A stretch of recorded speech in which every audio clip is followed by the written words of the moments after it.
കാണൂ പരസ്യരഹിതമായ ഏറ്റവും പുതിയ എപ്പിസോഡുകൾ.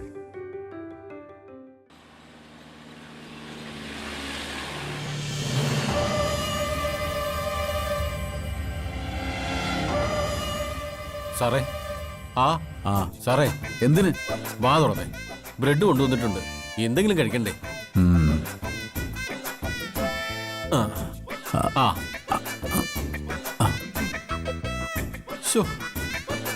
കടി ആഹാരം കഴിക്കാൻ പറ്റാത്ത എന്തൊരവസ്ഥയായി പോയത്. നിനക്കൊരു ഉപകാരം ചെയ്യാൻ പറ്റുമോ? അതെന്താ സാറേ അങ്ങനെ ചോദിക്കുന്നേ?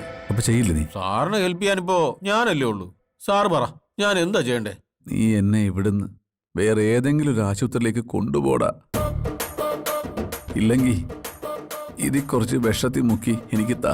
അയ്യോ, ചാവട്ട്. ഇങ്ങനെ കിടക്കാൻ വയ്യ എനിക്ക്. എന്ത് പറ്റി സാറേ? സാർ ആകെ സെന്റി ആയല്ലോ. നീയെ പറഞ്ഞത് മുഴുവൻ നീ കേട്ടില്ലടാ. അവക്ക് വേണ്ടിയല്ലടാ ഞാൻ ഈ അവസ്ഥയിലായത്. ഒന്നും പറയണ്ട സാറേ, ഈ പെണ്ണുങ്ങളെ സ്നേഹിച്ച് പിന്നാലെ നടക്കുന്നതിലൊന്നും യാതൊരു കാര്യവുമില്ല. സാറിനിപ്പോ അത് മനസ്സിലായില്ലേ? എനിക്കത് പണ്ടേ മനസ്സിലായതാ. എങ്ങനെ? എന്റെ ഭാര്യ എനിക്ക് ഉറക്ക കുളിയൻ തന്നിട്ട് വേറൊരുത്തൻ്റെ കൂടെ ഒരു കത്ത് എഴുതി വെച്ചിട്ട് പോയപ്പോ അവക്ക് വിവരമുണ്ട്. എന്നിട്ട് നീ എന്താണ് ഈ കാര്യങ്ങളോട് നേരത്തെ പറയാതിരുന്നേ? സാറിന് വെറുതെ ഫീൽ ആവണ്ടെന്ന് വിചാരിച്ചു.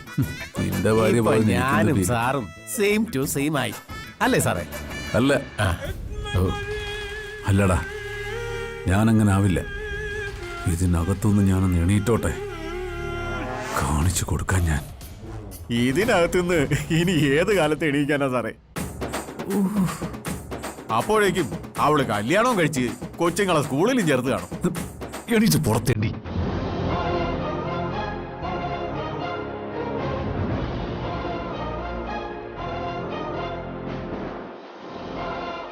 എന്താടാ അവിനാഷേ, സുഖാണോ? പിന്നെ ഇതിനകത്ത് നല്ല സുഖമായിരിക്കും അല്ലേ സാറേ? അതെ, നല്ല സുഖമാ. സാറ് ഈക്കൊരാളല്ലേ, അവൻ പറഞ്ഞിട്ട് വന്നായിരിക്കും. ഇല്ലടോ, ഞങ്ങൾ ഇതിന്റെ മൊഴിയെടുക്കാൻ വന്നതാ. എന്ത് മൊഴി സാറേ? സാറിന് അറിയാത്തൊന്നും അല്ലല്ലോ. അതല്ലടോ, കാര്യം എന്താണെന്ന് വെച്ചാ സ്റ്റേഷനിൽ വെച്ച് ഇങ്ങനൊരു സംഭവം നടന്നിട്ടില്ലെന്ന് പോലീസുകാർ പറയുന്നത്. ഒരാളും സാക്ഷി പറയുന്നില്ല. അപ്പൊ പിന്നെ എന്ത് ചെയ്യും? സാറെനിക്കിട്ട് പണിയാൻ വന്നതാ അല്ലേ സാറേ? ഞാനേ സർക്കസിന്റെ ട്രിപ്പീസിൽ നിന്ന് താഴെ വേണം സാറങ്ങ് എഴുതിക്കോ. കഴിഞ്ഞല്ലോ. എടോ, താൻ ചൂടാവണ്ട. സത്യം എനിക്കറിയാം. ഞാൻ വേണമെങ്കിൽ DKക്കെതിരെ കേസെടുക്കാം, സ്റ്റേഷനിൽ കയറി തല്ലിയതിന്. ഓ, പക്ഷേ സാക്ഷികളില്ലെങ്കിൽ കുഴപ്പവും. എനിക്ക് പരാതി ഇല്ലെന്റെ സാറേ. അങ്ങനെ പറഞ്ഞാൽ എങ്ങനെയാ അവിനാഷേ? ഒന്നുമില്ലെങ്കിലും നമ്മളെല്ലാം ഈ യൂണിഫോം ഇടുന്നവരല്ലേ? സാറ് പോ സാറേ, എനിക്കൊരു പരാതിയില്ല. പക്ഷേ ഞാൻ ഇതിനകത്തുനിന്ന് എന്തെങ്കിലും പുറത്തിറങ്ങുമെന്ന് സാറ് കൂട്ടുകാരനോടൊന്ന് പറഞ്ഞേര്. ഡോ, എനിക്ക് പരാതി ഇല്ല സാറേ. അപ്പൊ ശരി, അങ്ങനെ എഴുതിക്കോ. ശരി സാർ. ഇറങ്ങട്ടെ അവിനാഷേ, കാണാം. ഓ,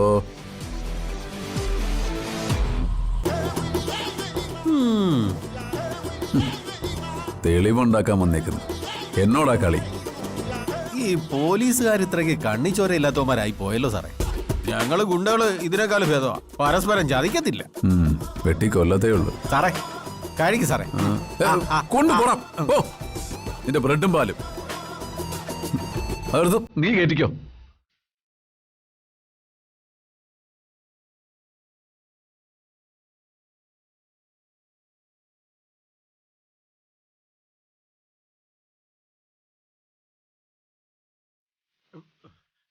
നമസ്കാരം കൊച്ചേ. സാറേ, എനിക്ക് വേണ്ടെന്ന് പറഞ്ഞതല്ലടാ. അയ്യോ അതല്ല സാറേ, നീ കഴിച്ചോ. ആരാ വന്നിരിക്കുന്നത് നോക്കിയേ.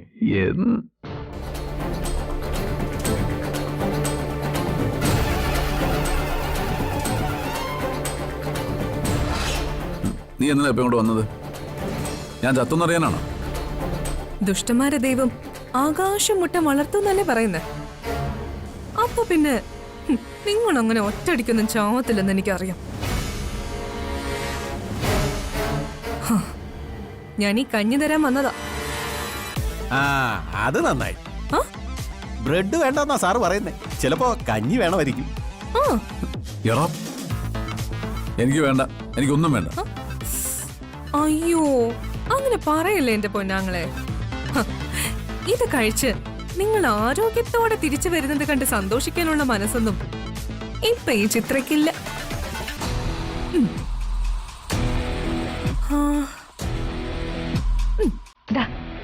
ഇത് കുറച്ച് വിഷം.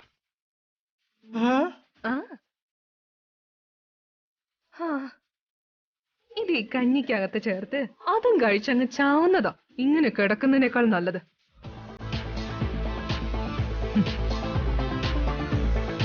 നിങ്ങളെ കൊണ്ടുള്ള ശല്യം അങ്ങനെയെങ്കിലും തീരട്ടെ.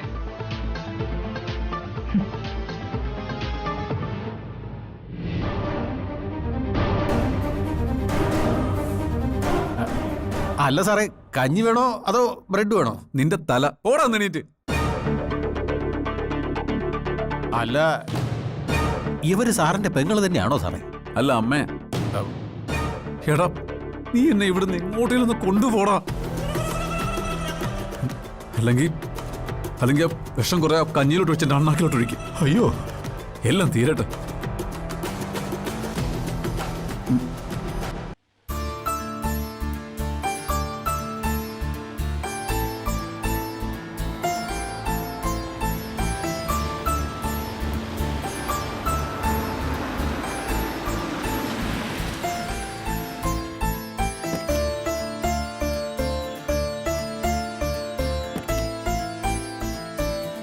പതുക്കെ പതുക്കെ ജ്യോതി.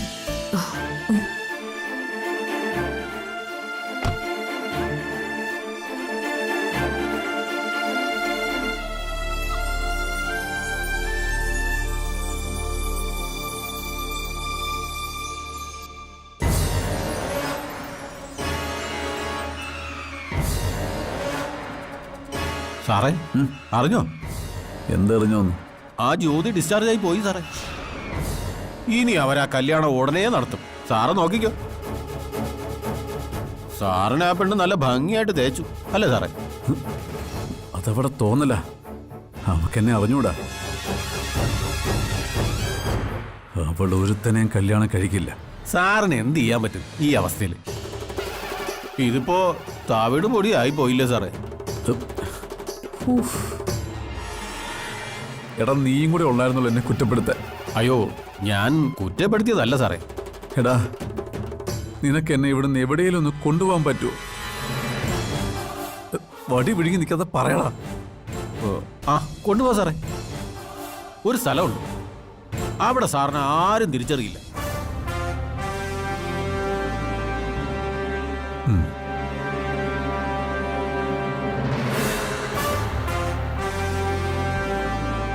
എന്നാ നമുക്ക് ഉടനെ പോണം കേട്ടോ.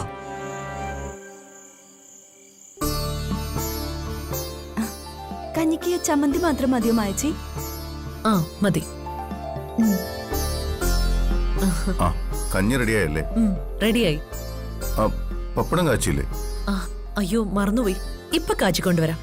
വേണ്ട, ഇനിയിപ്പോ ഇത് മതി. അയ്യോ ഞങ്ങള് കൊണ്ടുവരാൻ ടീക്കേ. അത് വേണ്ടെന്നേ, ഞാൻ കൊണ്ടുപോയിക്കോളാം. ഞങ്ങള് കൊണ്ടു കൊടുത്തോളാം. അതെന്താ, ഭാര്യയ്ക്ക് ഭർത്താവ് ഭക്ഷണം കൊണ്ട് കൊടുക്കാൻ പാടില്ലെന്ന് വല്ല നിയമമുണ്ടോ? എന്തായാലും എന്റെ ഭാര്യയ്ക്ക് ഞാൻ തന്നെ കൊണ്ട് കൊടുത്തോളാം.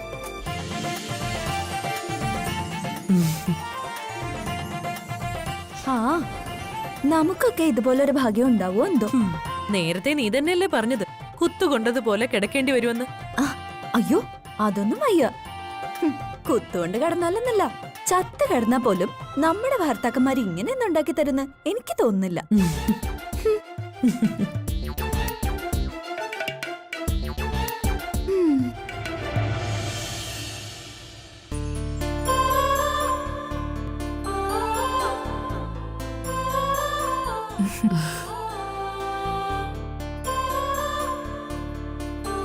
ഇപ്പൊ എങ്ങനെയുണ്ട്? പെയിൻ കുറവുണ്ടോ? ഇന്നല്പം കുറവുണ്ട്. ഡി കെ എവിടെ? എനിക്ക് കഞ്ഞിയും ചമ്മന്തിയും കൊണ്ടുവരാൻ താഴേക്ക് പോയിരിക്കാം. ഷോ, എന്നെ ഒന്ന് വിളിച്ചാൽ മതിയായിരുന്നു. പാവൻ ഡി കെ. അതിപ്പോ എല്ലാം സ്വയം ചെയ്യണമെന്ന വാശിയുള്ളത് പോലെയാ ഓരോന്നും ചെയ്തു കൂട്ടുന്നത്. അല്ല, ആശുപത്രിയിലെ കാര്യം എന്തെങ്കിലും അറിഞ്ഞായിരുന്നോ?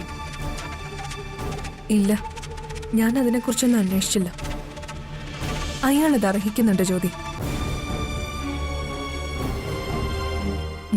ഇനിയെങ്കിലും പ്രിയയുടെ കല്യാണം സമാധാനത്തോടെ നടത്താലോ. ജ്യോതിയുടെ അച്ഛനും അമ്മയും എത്ര നാളായിട്ട് ആഗ്രഹിക്കുന്നത്. ഇതോടെ അയാൾ നടങ്ങിയാൽ മതിയായിരുന്നു. ആ ദാ. ഡി കെ, ഇങ്ങ് തന്നോളൂ, ഞാൻ കൊടുത്തോളാം. ആ. അതെ, ഭാര്യയാണെന്ന് കരുതി ഇങ്ങനെയൊക്കെ ശുശ്രൂഷിക്കണമെന്നില്ല. ഞങ്ങളൊക്കെ ഇവിടെ ഉണ്ട്. ഓ ആയിക്കോട്ടെ. അതെ, ഇപ്പൊ ആളുകൾ പറയുന്നത് പഴയ ഡി കെ ആകെ മാറിപ്പോയെന്നാ. ഞങ്ങൾക്ക് ആ പഴയ ഗൗരവക്കാരനായ ഡി കെ മതി. ഞങ്ങളുടെ അമ്മായിയച്ഛനെ അങ്ങനെ കാണുന്നതാ ഞങ്ങൾക്ക് ഇഷ്ടം. ആ എനിക്ക് അത്രയ്ക്ക് വയ്യായിക്കൊന്നുമില്ല. ഞാൻ കോരി കുടിച്ചോളാം. താ. ഉം.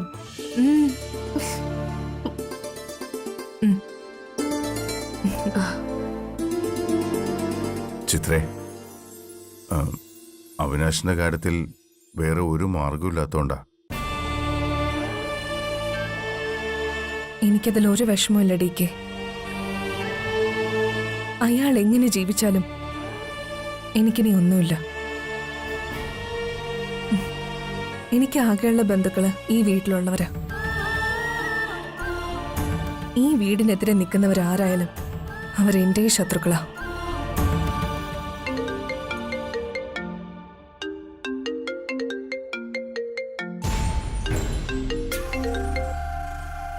ഹലോ, ആരാ?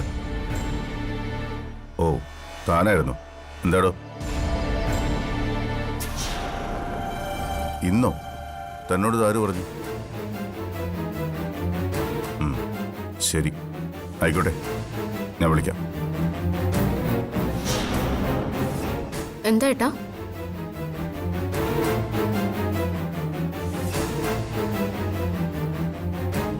അവിനാശ് ആ സഹായം കുട്ടി ഒരു ആംബുലൻസിൽ ഹോസ്പിറ്റലിൽ നിന്ന് അങ്ങോട്ട് പോയെന്ന്. 1 മണിക്കൂറായെന്നാ പറഞ്ഞത്. ആരാ വിളിച്ചേ? നമുക്ക് വേണ്ടപ്പെട്ട ഒരാളാ. അദ്ദേഹം അവിനാശിനെ കാണാൻ അവിടെ ചെന്നു. അപ്പോഴാ പോയവരും അറിഞ്ഞത്. ഏതെങ്കിലും ഒളിത്താവളത്തിലേക്കായിരിക്കും. എനിക്കറിയാം എന്നെ കരുതിയ ജീവൻ ബാക്കി വെച്ചെന്ന്. പക്ഷെ വേണ്ടായിരുന്നു ഡി കെ. ഇനി പേടിക്കണ്ട. എന്തായാലും മിനിമം 1 കൊല്ലത്തേക്കെങ്കിലും ഒരു ഊന്നുവടിയുടെ സഹായമില്ലാതെ അവിനാശിന് നിവർന്നു നിൽക്കാൻ പറ്റില്ല. ഞാൻ ഡോക്ടർമാരോട് സംസാരിച്ചിരുന്നു. അനുഭവിക്കട്ടെ. കിടക്കെ കിടന്ന് കൊതി തീരും വരെ അനുഭവിക്കട്ടെ. അപ്പോഴേ അറിയൂ ജീവിതം എത്ര ചെറുതാണെന്ന്. ചിത്രേ, നിന്റെ ധർമ്മസങ്കടം ഞങ്ങൾക്കറിയാം. ഈ വീടും ഞങ്ങളും ഒരിക്കലും നിന്നെ കൈവിടില്ല. എനിക്കറിയാം ഒരേ വയറ്റിൽ പിറന്നതുകൊണ്ട് കൂടെപ്പിറപ്പാവില്ല. അതിന് ഉള്ളിൽ നന്മ വേണം. അയാൾക്കതില്ലാതെ പോയി. എനിക്ക് പ്രിയെ പോലെ തന്നെയാ ചിത്രേ. നിനക്ക് താങ്ങും തണലുമായി ഞങ്ങളുണ്ടാവും.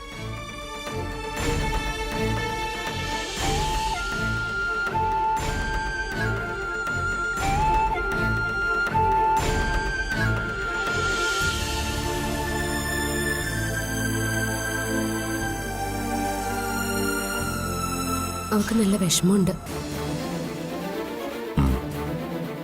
പക്ഷേ വേറെ വഴിയില്ല. നമുക്ക് മുന്നിൽ ശത്രു ആകാശം മുട്ട വളർന്നു നിൽക്കുമ്പോൾ അവനെ തകർക്കാൻ എന്തു മാർഗവും പ്രയോഗിച്ചേ പറ്റൂ.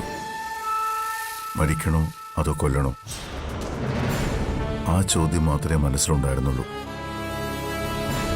എനിക്ക് ജയിലിൽ പോകാനും മരിക്കാനും പറ്റാത്തതുകൊണ്ട് ഞാൻ അവനെ കിടത്തി. ഇനി ജീവിത അവസാനം വരെ അവൻ അങ്ങനെ തന്നെ കിടക്കും. ഇനി അങ്ങനെ തന്നെ കിടക്കട്ടെ.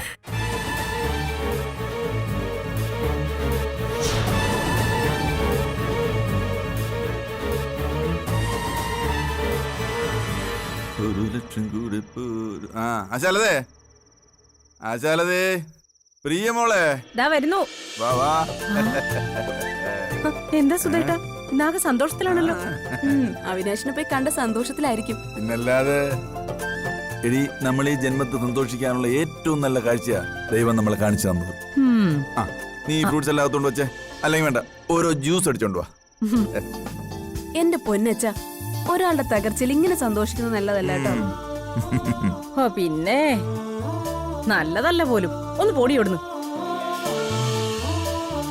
അവനെ പോലുള്ളവന്റെ ഒക്കെ തകർച്ച പടക്കം പൊട്ടിച്ച് ആഘോഷിക്കണം. അതാ വേണ്ടത്. മോളെ, നാളെ തന്നെ നമുക്ക് കല്യാണക്കുറി അടിക്കാൻ കൊടുക്കണം. ഇനി ഒരു മാസമല്ലേ ഉള്ളൂ. ഇനി അതൊക്കെ വേണോ അച്ഛാ? ലളിതമായിട്ടൊരു ചടങ്ങ് നടത്തിയാ പോരെ?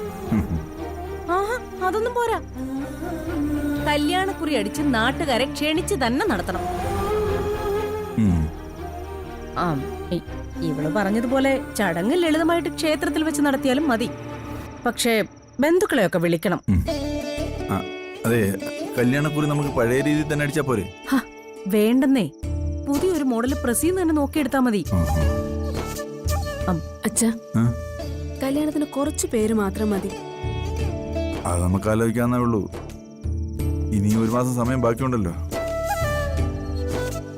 എണീറ്റ് നിൽക്കാറായാലേ ഊന്നുവടി കുത്തിയെങ്കിലും അവൻ വരും.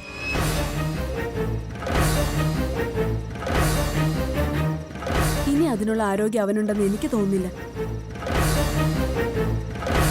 രണ്ടു കാലിൽ എഴുന്നേറ്റ് നിക്കണ്ടേ? എന്തായാലും നാട്ടിലെ പ്രധാനപ്പെട്ട ആളുകളൊക്കെ വിളിക്കണം. എല്ലാവരുടെ മുന്നിൽ വെച്ച് ജയപ്രകാശിന്റെ കയ്യിലേക്ക് നിന്റെ കൈ പിടിച്ചു കൊടുക്കണം ഈ അച്ഛന്. അത് കഴിഞ്ഞ് മരിച്ചാലും വേണ്ടില്ല. എന്താ സുധേട്ട ഇങ്ങനൊക്കെ പറയുന്നേ? ആദ്യം നിങ്ങളുടെ DK മായിട്ടൊന്ന് ആലോചിക്കുക. എന്നിട്ട് അവൻ പറയുന്ന എന്താന്ന് വെച്ചാ അതുപോലെ ചെയ്യും.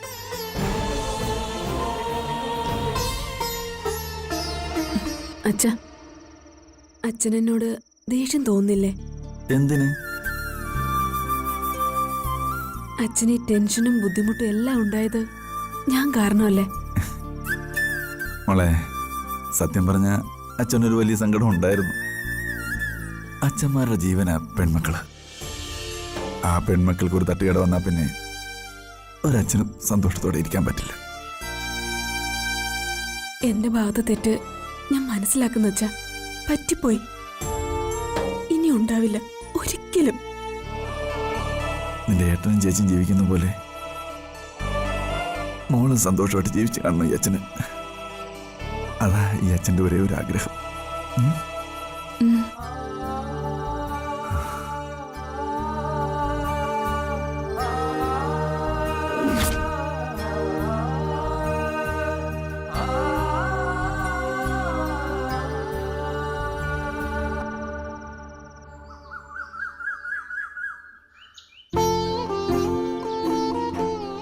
ഇപ്പൊ എങ്ങനെയുണ്ട്?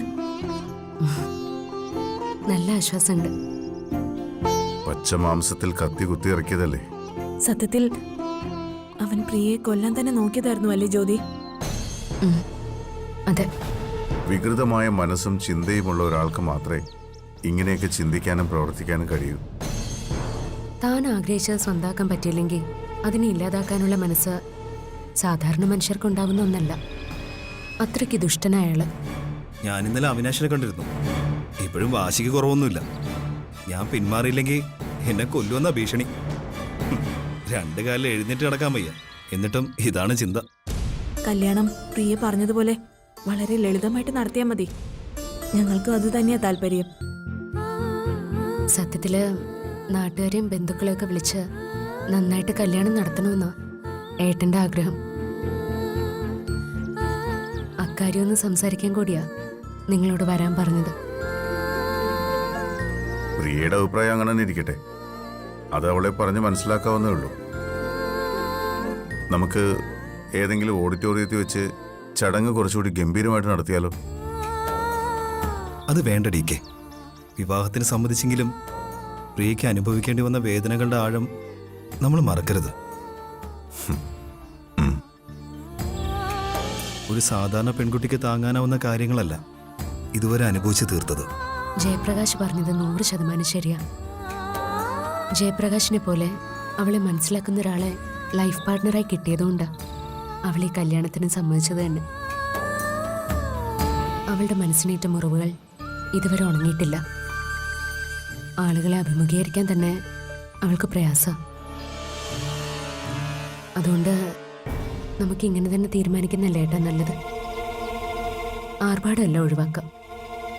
കുടുംബക്ഷേത്രത്തിന് മുന്നിൽ ദൈവങ്ങളെ സാക്ഷിയാക്കി ഒരു താലികെട്ട്, അത്രയും മതി. അവര് സന്തോഷത്തോടെ ജീവിക്കണം, അത്രേ ഉള്ളൂ. ഇതിൽ ജയപ്രകാശിന്റെ അഭിപ്രായം എനിക്ക് കേൾക്കേണ്ടത്. അല്ല, ബന്ധുക്കളൊന്നും നാളെ നിങ്ങളെ കുറ്റം പറയരുത്. എന്റെ അഭിപ്രായം ഞാൻ നേരത്തെ തന്നെ പറഞ്ഞല്ലോ. പ്രിയയുടെ ഇഷ്ടം മാത്രം തൽക്കാലം നമുക്ക് നോക്കിയാൽ മതി.